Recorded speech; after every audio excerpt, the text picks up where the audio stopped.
Estamos alegres por podermos mais uma vez cultuarmos e bendizermos ao nosso Deus reunidos nesse lugar. Hoje, de maneira especial, porque é certo que todos os domingos nós celebramos a ressurreição do nosso Cristo, é por isso que nós estamos aqui. Mas hoje, de maneira especial, porque meio que de uma forma universal, em muitos lugares, muitas pessoas também estão fazendo o mesmo. E como os amados irmãos sabem, nesse mês de abril, nós estamos expondo sobre as cenas da última semana de Cristo. Nós intitulamos essa série de sermões de As Cenas da Paixão. Nós vimos o Senhor Jesus no cenáculo com seus discípulos, já vimos a cena de Cristo no Getsemane, e hoje eu gostaria de observar com os amados irmãos as cenas da crucificação. E para isso, irmãos, eu gostaria que vocês abrissem suas Bíblias no Evangelho de João, capítulo 19, e permanecessem com suas Bíblias abertas. E para que possamos fazer a leitura, eu vou pedir que os irmãos se coloquem de pé mais uma vez. Evangelho de João, capítulo 19, a partir do verso 17 até o verso de número 30. Eu vou fazer a leitura e peço que os irmãos, por gentileza, acompanhem. Amém? Todos encontraram, irmãos? Amém? Diz assim a palavra do Senhor. Tomaram eles, pois, a Jesus, e ele próprio, carregando a sua cruz, saiu para um lugar chamado Calvário, Gólgota em hebraico, onde o crucificaram, e com ele outros dois, um em cada lado, e Jesus no meio. Pilatos escreveu também um título e o colocou no cimo da cruz, e o que estava escrito era: Jesus Nazareno, o Rei dos Judeus. Muitos judeus leram este título porque o lugar em que Jesus fora crucificado era perto da cidade, e estava escrito em hebraico, latim e grego. Os principais sacerdotes diziam a Pilatos: não escrevas Rei dos Judeus, e sim que ele disse: sou o Rei dos Judeus. Respondeu Pilatos: o que escrevi? Escrevi. Os soldados, pois, quando crucificaram Jesus, tomaram-lhe as vestes e fizeram 4 partes, para cada soldado uma parte, e pegaram também a túnica. A túnica, porém, era sem costura, toda tecida de alto a baixo. Disseram, pois, uns aos outros: não a rasguemos, mas lancemos sorte sobre ela para ver a quem caberá.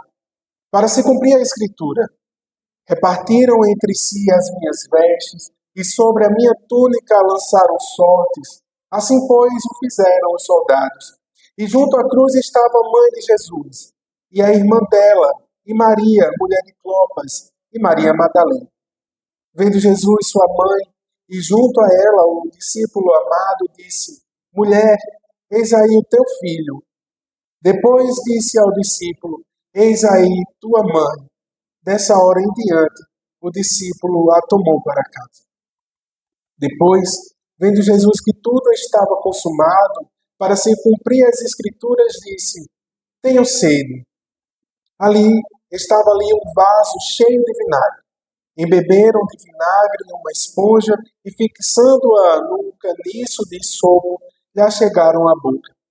Quando, pois, Jesus tomou o vinagre, disse: está consumado. E, inclinando a cabeça, rendeu o espírito. Feche seus olhos. Vamos orar mais uma vez. Senhor, nós te louvamos. Te damos graça por essa noite, por cada um que o Senhor trouxe até aqui. Sabemos que não é em vão, Senhor, a nossa chegada até aqui. De fato, estamos reunidos para te louvar e te bendizer, para celebrar a tua ressurreição. Porém, Senhor, nessa noite também queremos ouvir a tua voz. Fala conosco por meio da tua palavra. Que ela brade em nossos corações. Que eu possa proferi-la, Senhor, com sabedoria, graça e verdade. E que nós possamos recebê-la, Senhor, como sendo a palavra do Senhor. Porque ela é a palavra do Senhor, viva e verdadeira, eficaz, mais penetrante que espada de 2 gumes. que ela possa revelar o nosso coração e que ela possa, Senhor, desnudar as nossas almas. Em nome do teu Filho amado Jesus. Amém e amém. Podem sentar, irmãos.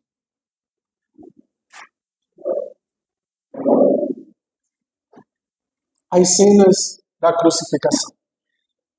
É certo que na história da humanidade, depois do fato da crucificação de Cristo, muitos artistas pintaram muitas obras acerca da crucificação. Eu tenho certeza que vocês já se depararam com algumas dessas obras. Eu lembro que quando eu era pequenininho, meu pai já cristão, evangélico, mas lá em casa tem uma Bíblia católica bem grandona assim. Eu não sei como era o nome dela, mas ela era cheia de gravuras e eu e os meus irmãos ficávamos olhando, aquelas imagens ali bastante impressionistas e cada uma delas era muito evidente assim a intenção do artista em causar naquele que via aquelas imagens alguns sentimentos, algumas emoções. Aliás, os artistas fazem isso por meio das suas artes e não à toa a cena da crucificação é uma das mais pintadas na história da humanidade. Muitos grandes artistas como Didelfo, Caravaggio, Theo Piolo, Michelangelo, tantos homens pintaram, tantos artistas pintaram a cena da crucificação.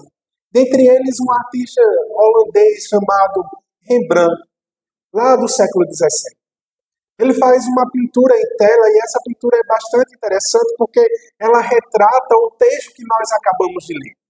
Cristo pintado naquela tela, no centro da tela, os dois ladrões pintados ao seu lado, os dois voltados para Cristo, um com um olhar de necessidade para Cristo e um outro com um olhar de escárnio.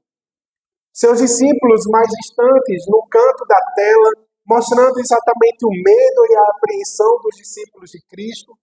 Porém, perto, mais próximo da cruz, estavam os soldados, repartindo as suas vestes.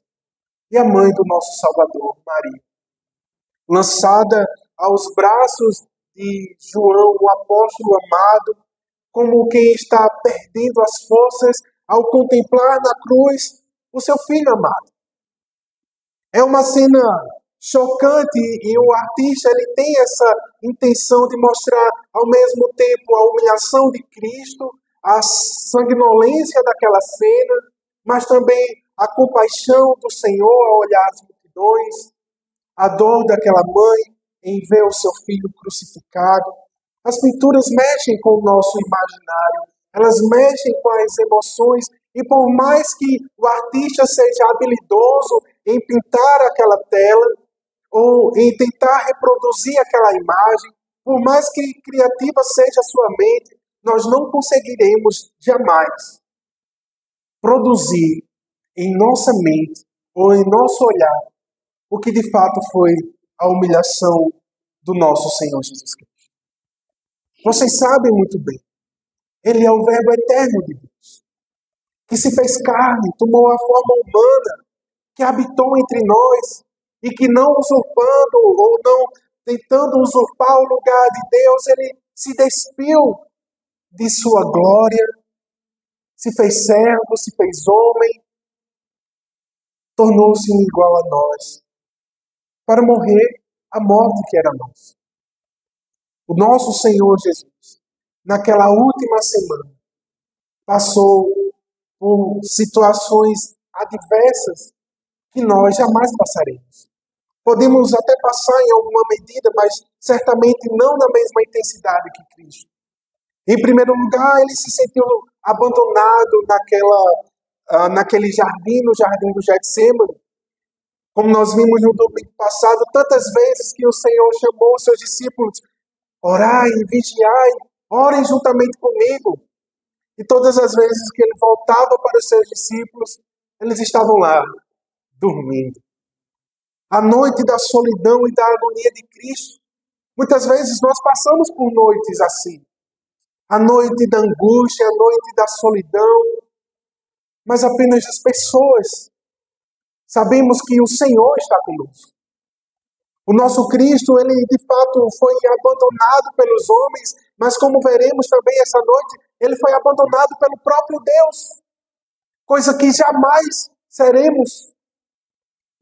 Naquela semana, o nosso Senhor passou por um julgamento injusto, por homens maus, tanto os sacerdotes como o próprio Pilatos, que julgaram a santidade, a bondade, a justiça de Cristo como sendo maldade, como sendo aquele que tentou usurpar o lugar de Deus, como um herege, como um blasfemador. O nosso Cristo, meus amados irmãos, passou pela cruz. E nessa noite eu gostaria de observar com vocês as cenas da crucificação. Logo após ser julgado por Pilatos e a sua sentença de morte ser decretada, ele foi entregue aos soldados romanos que lhe impuseram um castigo de chibatadas. 40 chibatadas menos um. Vocês sabem muito bem da história. Vocês sabem como eram os chicotes romanos. Um porrete amarrado com várias tiras de couro e nas pontas gravetos, pedras, metais, lascas de ossos, para que quando o chicote batesse nas costas daquele que estava sendo punido, a sua pele fosse dilacerada. E como se não bastasse, os soldados caçoavam dele e diziam: não és tu o rei dos judeus? Salva-te a ti mesmo. E colocaram um caniço em suas mãos para fingir de cetro. Tu não és o rei? Governa sobre nós. Ora, o que é um rei sem sua coroa? E teceram uma coroa de espinhos e encravaram na cabeça do nosso Senhor Jesus Cristo. E disseram: tu és o nosso rei. Esbofetearam a sua face, cuspiram nele. E agora nós estamos aqui no texto que nós acabamos de ler. Verso 17 do capítulo 19 diz assim: tomaram eles, pois, a Jesus, e ele próprio, chegando à sua cruz, saiu para um lugar chamado Gólgota, ou Calvário, que quer dizer caveira. O nosso Cristo, meus amados irmãos, agora carrega a sua cruz. Aquele homem que é o eterno Deus encarnado, nasceu numa manjedoura. Seu bercinho não era um bercinho bonitinho. Era uma cocheira que não era sua, que não lhe pertencia, que pertencia talvez a um cabrito, um bode.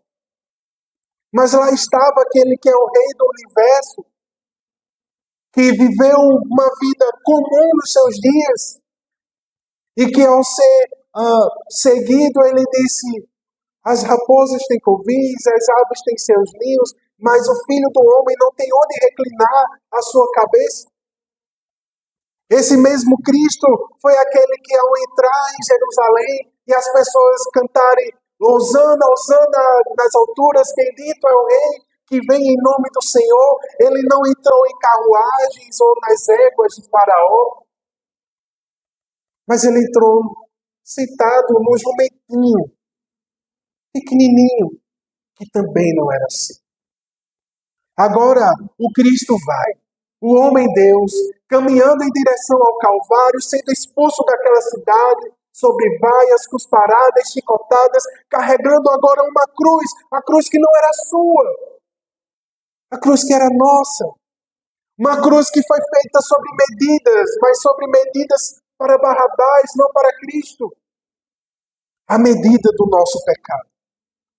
Lá vai o Cristo, carregando a sua cruz, que embora não fosse sua, ele carregou porque nós jamais poderíamos suportar o próprio peso dos nossos pecados, porque a consequência do pecado, ou o salário do pecado, é a morte. E lá vai o Cristo, carregando a morte sobre os seus ombros, carregando o seu próprio instrumento de tortura, carregando sobre os seus ombros os nossos pecados. Porque foi isso que o profeta Isaías disse no capítulo 53, que ele levou sobre si as nossas iniquidades. E o castigo que nos traz a paz estava sobre ele, ou sobre seus ombros, e pelas suas pisaduras nós fomos sarados. O Cristo carrega a cruz que não era sua, mas que era nossa. E como se não bastasse tamanha humilhação, diz o verso 18 que ele foi crucificado entre dois ladrões, um à sua direita e outro à sua esquerda, também para cumprir a palavra do Senhor por meio do profeta Isaías, porque ele foi contado entre os transgressores. O puro, o justo de Deus, naquele que não se encontrou dolo, nem engano, nenhuma palavra torpe saiu da sua boca. Agora ele é colocado entre transgressores, para que nós, meus amados irmãos, recebêssemos a paz de Deus, para que nós recebêssemos agora a graça, a misericórdia e o amor de Deus. Porque os transgressores somos nós que somos os mentirosos, nós que somos os adúlteros, nós que somos gananciosos, cobiçosos, desobedientes, adúlteros, que somos muitas vezes, meus amados irmãos, produtores de ídolos nos nossos corações, somos idólatras. E Cristo toma a nossa cruz, e como se não bastasse, as pessoas ali vendo o Cristo, diz o verso 19, que no símbolo da cruz estava escrito Jesus Nazareno, Rei dos Judeus, em grego, em latim e em hebraico, para que o mundo todo contemplasse o Filho de Deus na cruz do Calvário. Em latim, em hebraico e grego. Nós falamos português, uma língua originada do latim, para que nós soubéssemos que na cruz, ali estava o Filho de Deus, humilhado e desprezado dos homens, abandonado por tudo e por todos. Os seus discípulos fugiram. Aqueles que andavam com ele se esconderam. E até o próprio Pedro, que bateu no peito e disse, todos podem te negar, Senhor, mas eu jamais te negarei. Não, também negou o Senhor. Fazendo aquilo que nós fazemos, quase que cotidianamente, negando o nosso amor, negando as nossas vidas, negando o nosso serviço a Ele. E a gente nem faz caso disso. Pedro, ao menos, lembrou-se de Cristo quando o galo cantou pela terceira vez. Mas nós, os galos cantam e cantam. E nós vivemos mergulhados em nossas vidas, desprezando o Cristo que se humilhou por nós. E em segundo lugar, meus amados irmãos, como se não bastasse a humilhação do nosso Cristo, observe também a solidão dele. A partir do verso 23 diz, os soldados, pois, quando crucificaram Jesus, tomaram-lhe as vestes e fizeram 4 partes. Para cada soldado uma parte, e pegaram também a túnica. A túnica, porém, era sem costura, toda tecida de alto a baixo. Disseram, pois, uns aos outros, não rasguemos, mas lancemos sorte para ver a quem ela caberá. O nosso Cristo, na cruz, depois das cusparadas, depois das chicotadas, depois a coroa de espinho, despido, exposto a todos aqueles que estavam o desprezando. Agora o nosso Cristo contempla os soldados disputando por suas vestes, como se eles tivessem sido os soldados que venceram a guerra e agora estão levando para si os despojos daqueles que foram derrotados. Uma aparente derrota de Cristo na cruz do Calvário. Ele contempla os soldados rasgando as suas vestes, mas a túnica não. A túnica é diferente, a túnica ela é preciosa, ela tem um significado, um valor precioso naquela cultura. E além disso, é uma túnica feita por uma peça única, não há costuras, não há remendos nela. Talvez a única coisa de valor que Cristo tivesse ali naquele instante. Os homens contemplaram o valor daquela túnica, um pedaço de pano, mas não conseguiram contemplar o valor daquele sacrifício, o valor do Cristo, o valor do Filho de Deus. Talvez nós sejamos assim também, enxergamos o valor das coisas, o valor das roupas, das vestes, dos sapatos, dos carros, das casas. O valor do nosso tempo, aliás, é o que nós dizemos, tempo é dinheiro. Mas não contemplamos o valor do nosso Cristo. Não contemplamos o valor da sua cruz. Não contemplamos o valor daquele sacrifício. Imagine agora a solidão do Senhor sobre aquela cruz, pregado ali sem poder fazer absolutamente nada, nem defender aquilo que era próprio, daquilo que era seu. Na verdade, ele estava sim, defendendo aquilo que era seu. Pois ele estava pagando com o seu sangue, comprando com o seu sangue um povo exclusivamente seu, zeloso e de boas obras, como disse o apóstolo Pedro em sua carta. Estava ali pagando pelo escrito de dívida que pesava contra nós por causa dos nossos pecados. Imagine a solidão de Cristo.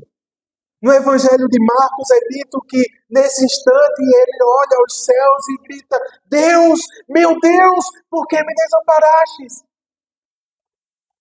Quanto desprezo! Quem de nós, irmãos, jamais poderá dizer: Deus, meu Deus, por que me desamparastes?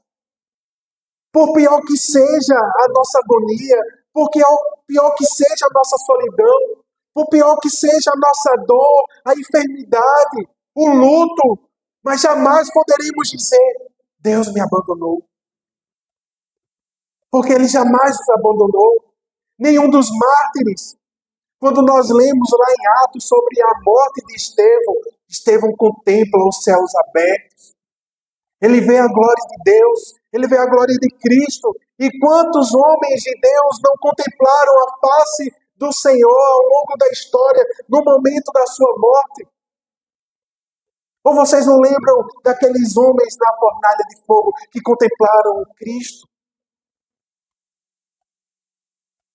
Mas o Cristo na cruz, desprezado de Deus, ferido e moído pelas nossas transgressões. O profeta Jeremias disse que a Deus agradou moê-lo.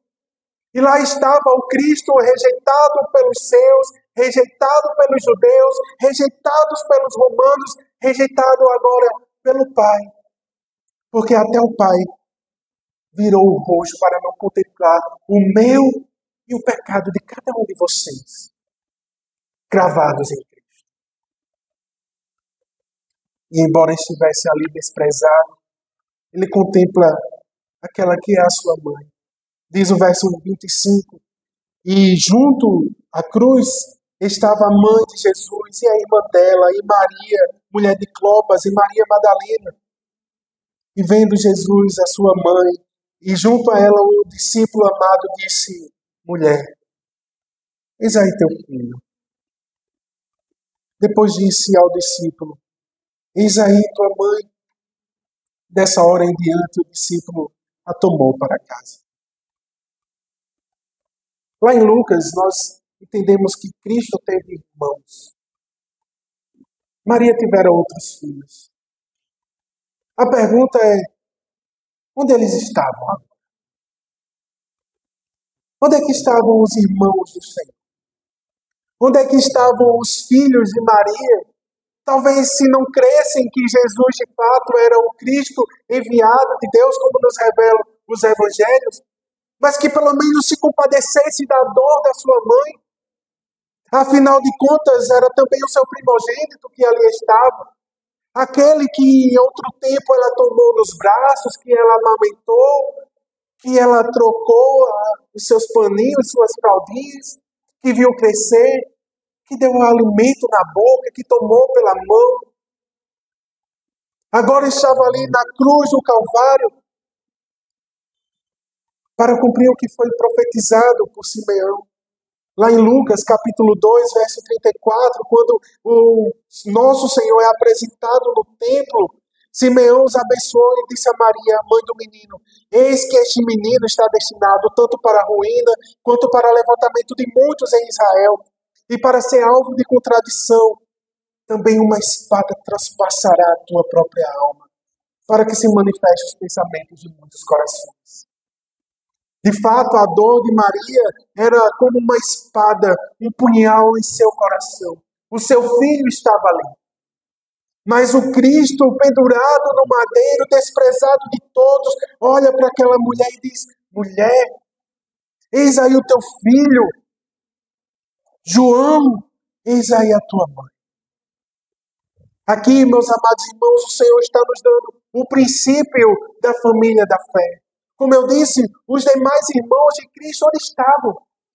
Às vezes nós achamos que o nosso maior laço, aquilo que tem mais poder e unidade, o que nos dá união, é o nosso sangue. Mas na verdade não é. O que une, ou o que nos une, ou o sangue mais forte que nos une, é o sangue do Cordeiro de Deus. Aqui Cristo está pagando pela minha e pela sua vida. Este sangue é o que dá a unidade da igreja. Nós somos um só em Cristo Jesus. Não é porque um dia fomos batizados, e também é. Não é porque nós frequentamos a mesma igreja, ou a mesma denominação, embora também seja. Mas o que nos faz únicos, seja batista, presbiterianos, assembleianos, mas todo aquele que crê no sangue do Cordeiro, é exatamente este sangue. Porque este sangue é um sangue eterno. Este sangue é um sangue puro, que paga pelas nossas dívidas e que nos faz sermos adotados por Deus. Agora nós somos a família de Deus. Eis o valor desse sangue. Em outra ocasião, Jesus estava na sinagoga ensinando e a multidão apertava e muitos queriam entrar e não conseguiam. Até que chega alguém e diz: Jesus, a tua família está lá fora, tua mãe, teus irmãos. Jesus diz: não, minha mãe, meus irmãos são todos aqueles que fazem a vontade do meu Pai. Isso não é um desprezo pela sua família sanguínea, não é nada disso. O Senhor está dizendo que a família maior, a família de fato, a família verdadeira, é aquele que agora é habilitado a fazer a vontade de Deus por meio da cruz de Cristo. E essa é a nossa demonstração de amor por Ele. O homem da solidão, desprezado de todos, lembrou-se daquela pobre mulher que ali estava, em sofrimento e agonia. Em terceiro e último lugar, já vimos que Cristo estava humilhado, já vimos que Cristo estava em solidão, mas lá na cruz, Cristo demonstra também a sua humanidade e a sua divindade, a sua fraqueza e o seu poder. A partir do verso 28, irmãos, diz assim: depois, vendo Jesus que tudo já estava consumado para se cumprir as Escrituras, disse: tenho sede.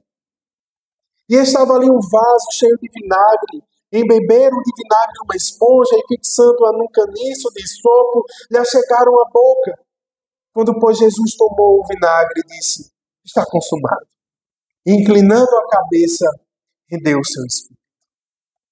O que há mais de humano do que as nossas necessidades básicas?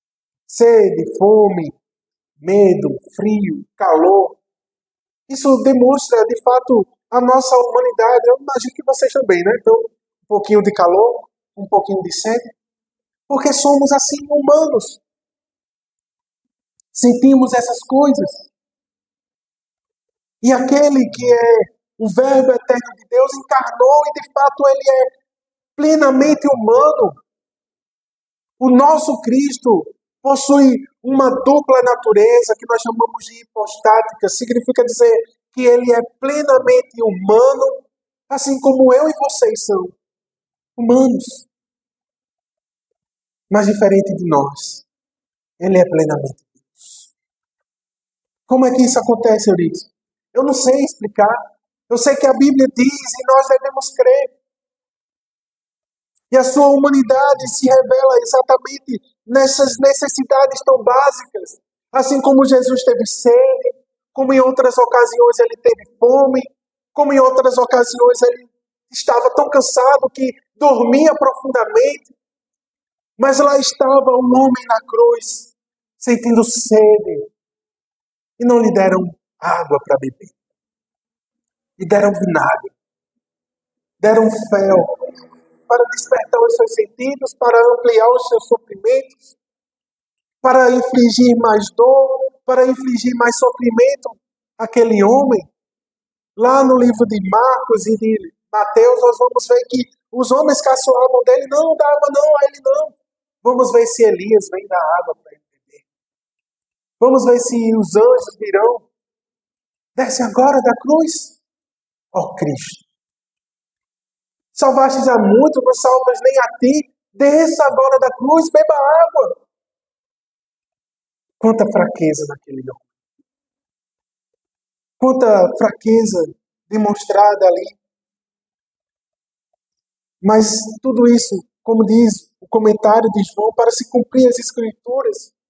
Porque lá no Salmo de número 69, verso 21, diz: por alimento me deram fel, e na minha sede me deram a beber vinagre. Numa esponja. Bebe esse vinagre. Mata a tua sede. Mas o nosso Cristo também demonstrava o seu poder. Veja o verso de número 30, irmãos. Diz assim: quando, pois, Jesus tomou o vinagre, disse: está consumado. E inclinando a cabeça, rendeu o seu espírito. Está consumado. Acabei a minha obra. O que eu tinha de fazer, eu fiz. Está completado. Lá no hebraico, tetelestai, ou no grego, tetelestai. Acabei. Quando nosso Deus criou todas as coisas, lá no 7º dia ele viu que tudo que havia feito era muito bom, e então ele descansou das suas obras. Ele disse: está consumado, está acabado. E agora este homem, que também é Deus, lá na cruz do Calvário, completa a obra da redenção, e agora, vendo que tudo o que havia feito era muito bom, ele disse: está consumado. Acabei a minha obra. Posso descansar. A história mostra a morte do nosso Senhor como sendo um assassinato, como sendo uma obra martirizadora. Tentam a todo custo transformar o nosso Cristo em um revolucionário. Mas nada disso. Não era revolução, não era assassinato. Lá em João capítulo 10, verso 18, ele diz: ninguém tira a minha vida de mim, pelo contrário, eu espontaneamente a dou. Ele veio para fazer a vontade do Pai. Ele veio exatamente para cumprir o desejo de Deus. Como eu falei lá no livro do profeta Isaías 53:10, diz que a Deus agradou morrê-lo. Ele veio para cumprir exatamente a vontade de Deus. Ele veio para aplacar a ira de Deus que pesava e custava contra nós. A morte de Cristo não foi um acidente de percurso. A morte de Cristo foi um anúncio. Ela havia sido anunciada no Éden. Ela veio sendo anunciada nos tempos de Cristo, como o próprio Isaac, no próprio Davi, e em tantos e tantos homens que apontavam exatamente para a morte que o nosso Cristo sofreria. Ela foi profetizada, expressamente profetizada na antiga aliança. Não, irmãos, não foi um acidente, não foi um acaso, não foi um erro, não foi um assassinato. Ele veio cumprir aquilo que o Pai disse que ele deveria fazer. Ele encerra lá no verso 18 dizendo: este mandato eu recebi do meu Pai. Foi por amor, irmãos. Livre e espontaneamente que ele morreu por você. Livre e espontaneamente que ele tomou os seus pecados. Livre e espontaneamente que ele carregou a sua cruz. Que se despiu da sua glória. que sofreu a pena da morte. E diz o verso 30, ele diz, está consumado, inclinando a cabeça, e deu o Espírito. Em outros evangelhos, vai dizer assim, ele entregou o seu Espírito. Ele decidiu morrer. Não foi um suicídio. Foi um sacrifício. Ele se sacrificou por mim. Ele se sacrificou por cada um de vocês. Ele se sacrificou por cada um daqueles que nele crê, para que todo aquele que nele crê não pereça, mas tenha a vida eterna. Eu gostaria de trazer algumas aplicações finais, irmãos. A crucificação de Cristo não é a narrativa da derrota dele. Para muitos, pode parecer que aquela cena sanguinolenta, aqueles cravos, aqueles chicotes, mostravam a derrota de Cristo. Nada disso. Elas mostravam, na verdade, o sacrifício e o amor de Cristo por cada um de nós. E de vocês, irmãos, por mais que gostem de mim, gostaria de levar 50 chibatadas. Eu não ia levar por vocês. Mas ele levou por nós. Pelos nossos pecados. Na cruz, Cristo não foi derrotado. Na cruz, Cristo venceu o pecado. Cristo venceu a morte. Cristo venceu o mundo. Cristo venceu o diabo. Na cruz, Cristo é vencedor. Ele não é derrotado, ele vence os nossos inimigos, ele resolve o problema que eu não posso resolver e que vocês não podem resolver. O problema da morte. Quem de vocês poderá dizer a morte no dia que ela bater lá na sua porta? Volte outro dia. Volte daqui a 15 dias, amanhã eu tenho coisas a fazer, eu tenho um probleminha ali para resolver, eu tenho que terminar o meu trabalho da faculdade, tenho que terminar um serviço que eu estou fazendo. Volte daqui a 15 anos, quando meu filho crescer. Volte daqui a muitos anos, quando eu casar, quando eu constituir família, quando eu tiver netinhos. Nenhum de nós poderá fazer isso, porque nós não temos o domínio sobre a morte, mas lá na cruz, Cristo estava garantindo que nós não fôssemos vencidos pela morte. Na cruz, a morte estava sendo derrotada. Na cruz, a morte estava morrendo.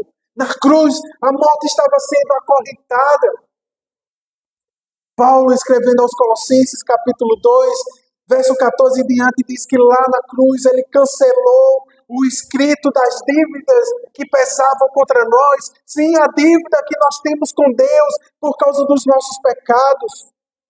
E diz que lá na cruz ele cravou todos esses escritos que constavam contra nós e expôs as vergonhas, ao desprezo, todos os nossos inimigos, a carne, o mundo, os nossos desejos, o diabo, triunfando sobre eles na cruz. A cruz é triunfo, a cruz não é derrota.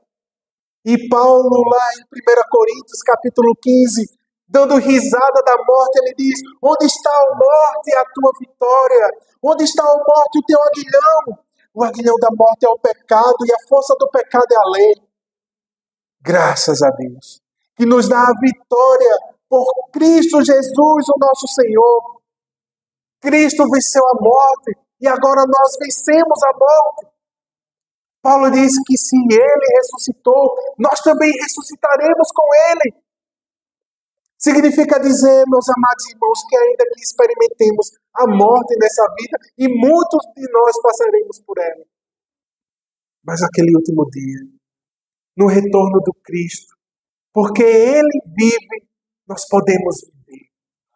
Porque Ele vive, nós podemos crer no amanhã. Porque Ele vive, a morte não tem mais domínio sobre nós. Naquela manhã bendita de domingo, o nosso Cristo ressuscitou. A morte não o prendeu como nós cantamos. Ele ressuscitou e vive estar para sempre. Quando aquelas mulheres chegaram na tumba para embalsamar o corpo de Cristo, preocupadas, quem vai remover a pedra para nós? A pedra já estava removida, a tumba já estava vazia, já não havia mais ninguém ali, porque Cristo vive, irmãos. O seu Redentor vive. Tenha essa esperança e essa convicção, e não apenas está vivo, porque as outras pinturas, quando retratam o Cristo ressuscitado, ainda pintam o Cristo vivo, com uma coroa de espinhos na sua cabeça, com aquela veste branca, uma cinta escarlate sobre os seus ombros. Não é assim o nosso Cristo. O nosso Cristo vivo, lá em Apocalipse 19:12, diz que agora os seus olhos são como chama de fogo, e sobre a sua cabeça agora já não há mais uma coroa de espinhos, mas muitos diademas, uma coroa que mostra o seu grande poder. Não há mais uma coroa de espinhos sobre a cabeça de Cristo. Aquele que carregou o peso da cruz sobre suas pernas, sobre seus pés, que tiveram os seus pés ali traspassados por aqueles pregos enormes e pesados, misturado com sangue, suor e poeira. Agora está escrito sobre sua coxa, Rei dos Reis e Senhor dos Senhores. Cristo vive e Cristo governa. Naquelas mãos que foram encravadas, aqueles pregos, naquela mão que segurou um cetro, um caniço, talvez de madeira. Agora tem a chave do inferno e da morte, porque ele mesmo disse em Apocalipse 1:18, eu sou vivo, aquele que foi morto, mas aqui estou vivo para todo sempre, e tenho as chaves da morte e do inferno em minhas mãos. Lá no livro de Salmos, no Salmo de número 2, diz que o ungido do Senhor governa as nações com o cetro de ferro.